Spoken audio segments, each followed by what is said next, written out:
What's up, guys? Today's video is going to be on a super tough installation. I got the JLT Cold Air intake for the F-150, and we're going to be installing that today.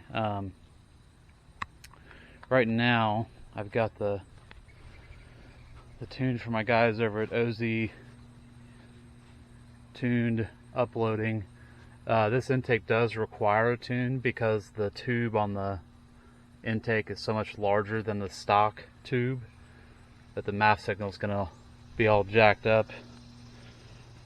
If you try and run the stock tune with this intake, as you can see here, the stock tube is, I don't know, 3 inches in diameter or so. And when I say that, I'm talking about where the actual mass air meter goes into the tube, whereas on the JLT I can basically stick my arm in this thing. It's massive. You can see here there's not much of a comparison. So I've got everything laid out here.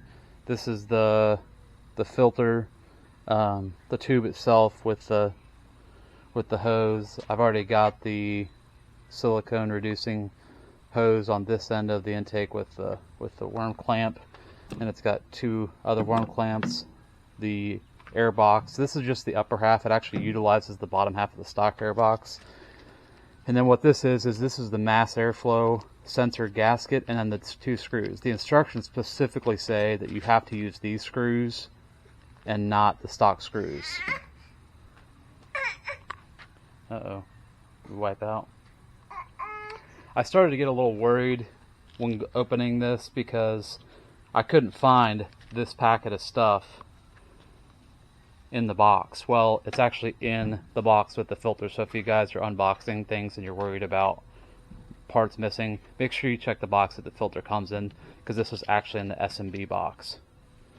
I just heard the truck click over. Sounds like the ECU is doing something, so let's go check and see where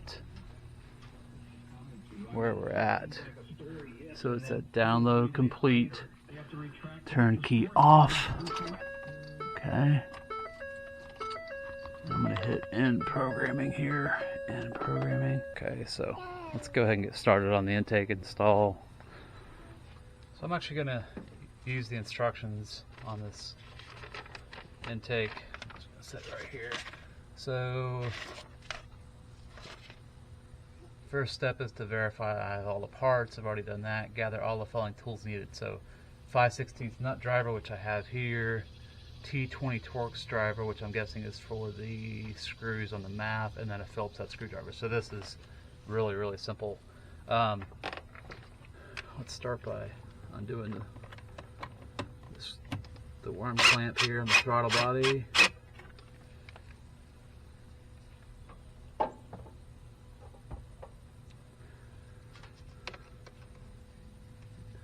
This is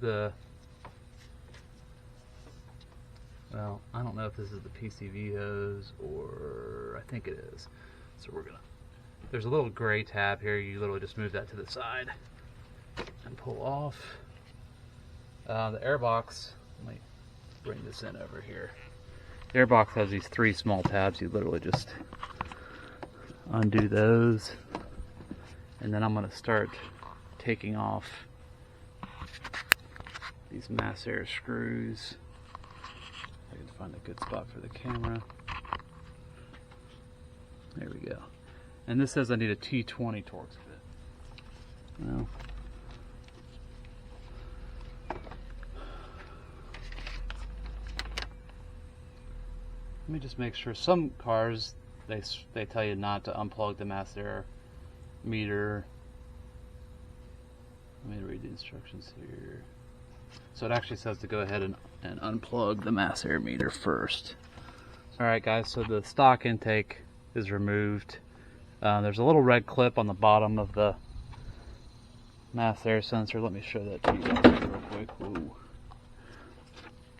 So this clip right here, you just have to pull that out, and that's actually what releases the plug from the mass airflow sensor.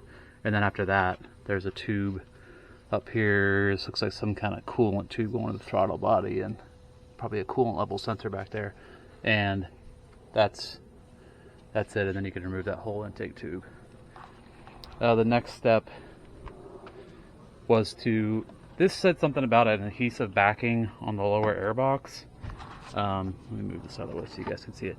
I really don't think I have that, so I don't know if, I'm not the original owner of the truck, so, and there's been some other signs that the truck may have been modified a little bit somehow, mainly suspension stuff, like I can see like cut fender liners, but the instructions say to remove the airbox gasket from the stock airbox, and I don't see that at all. So I'm going to go ahead and set this here.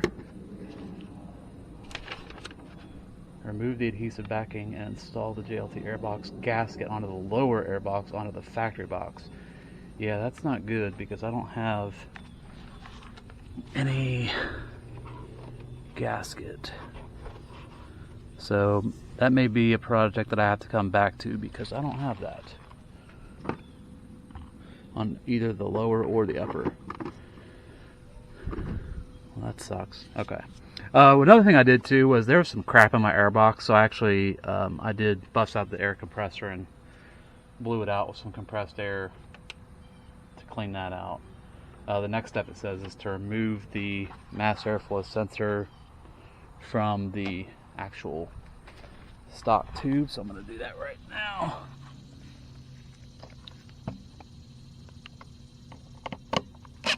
This is a T20 Torx bit. I'm going to place the screws in the stock airbox.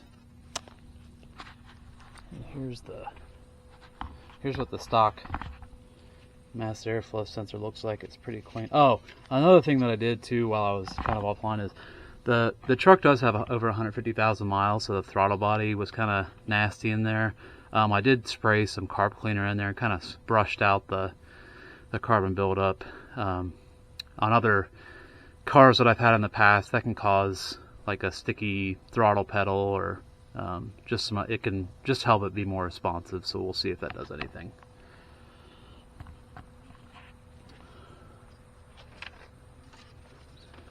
Next, it says to install the sensor, the mass air sensor, into the JLT intake tube with the supplied screws and gasket. Do not use the stock screws. Attach the silicone reducer to the intake tube and loosely install the clamps. Alright, so I've got the sensor here, and the tube is down here. So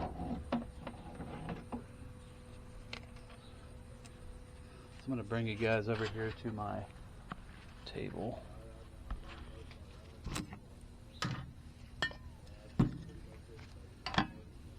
And here's our...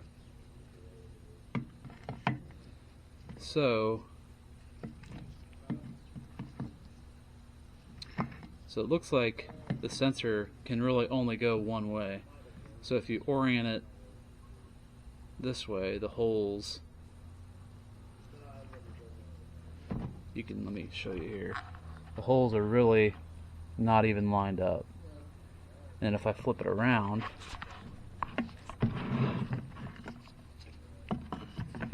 you can see they line up perfectly. So I'm going to use this method. Don't forget to use the mass air sensor gasket. It's right here, and the screws.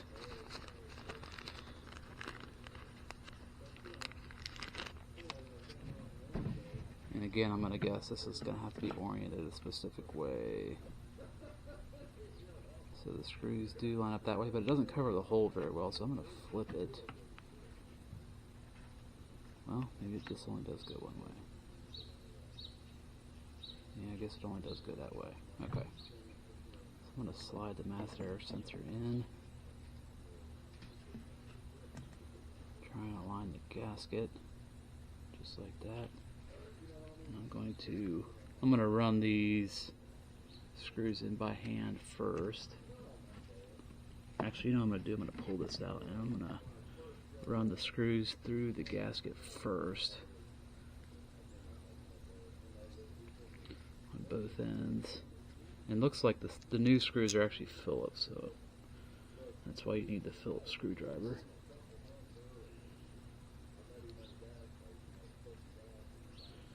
I'm not sure why you need this gasket, because there's actually like a rubber kind of gasket on the stock sensor, but JLT knows more than I do, so we're going to go ahead and screw these in.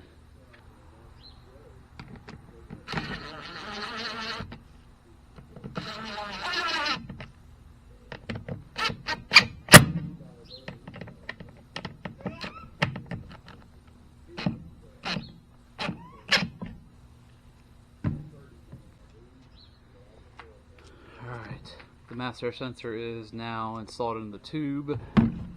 What's next? Oh, so it says to attach the silicone reducer to the JLT intake tube and loosely install the clamps. So one side's already on there, and I'm guessing the smaller worm clamp. I actually have some T-bolt clamps. I hate these damn worm clamps. Let me go check and see. I'll be right back.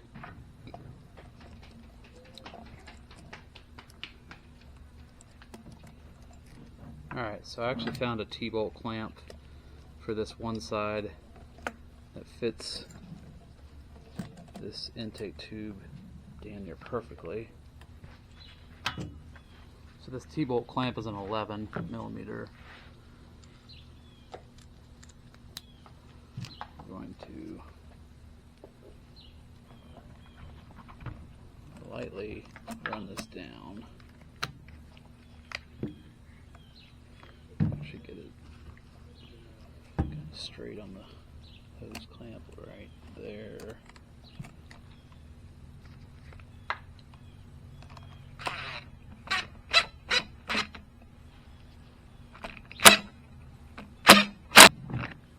Just snug enough so it stays on there.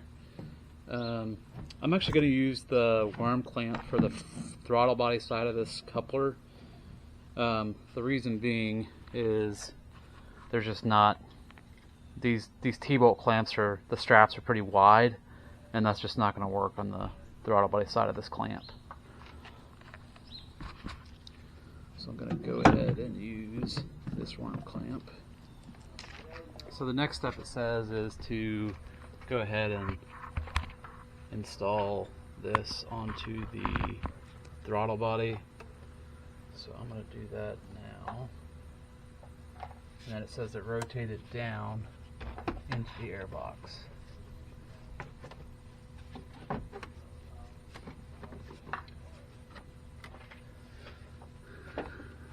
Way all the way on there. Yep. Okay, better shot here is what I'm talking about. So I know once I get the airbox fully situated, which is right there, and I get the intake, or I get the filter on the tube.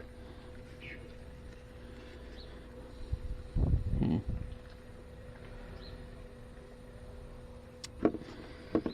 see something here, if I can push the lip of the filter through the gap. Ah, that's what it is. Okay, so just user error on my part. Okay, so that actually fit tight right there. Ooh, I like that actually. Cool. I'm almost wondering if the clamp should be on the outside of the airbox. I can't really tell from the pictures, so this may just be something I have to kind of figure out here.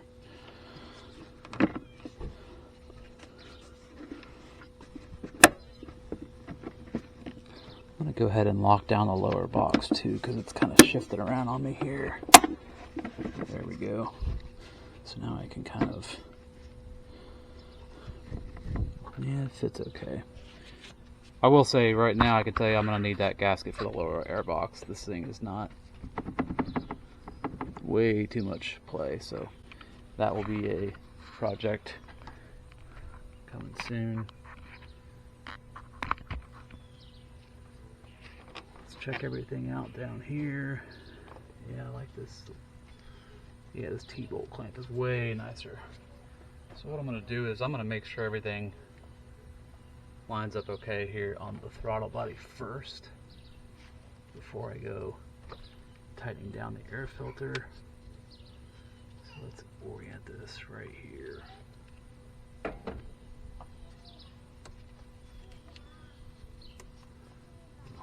Right there. Oops.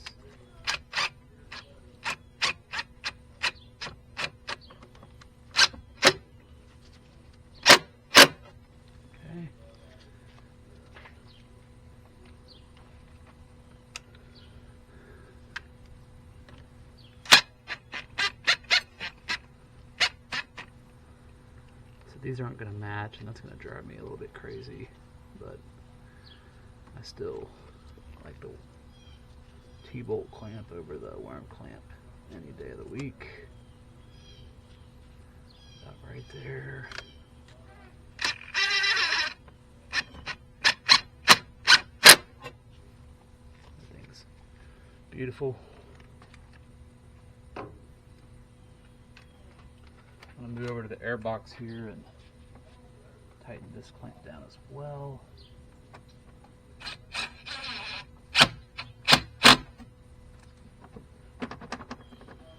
It's nice and tight.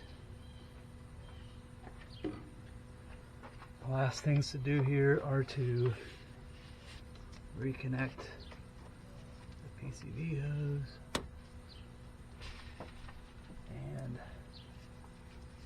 I'm guessing this is a coolant hose here, like that, and then the mass air plug.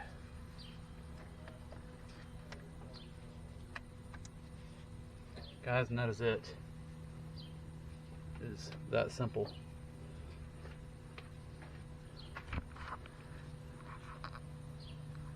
So more to come once I get this lower air box, but for right now, that's what's going to have to work. So let's go start it and see if it even runs.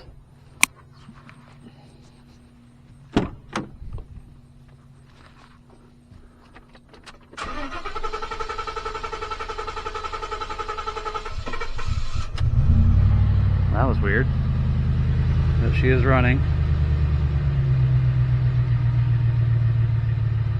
All right, we are going to go for a test drive.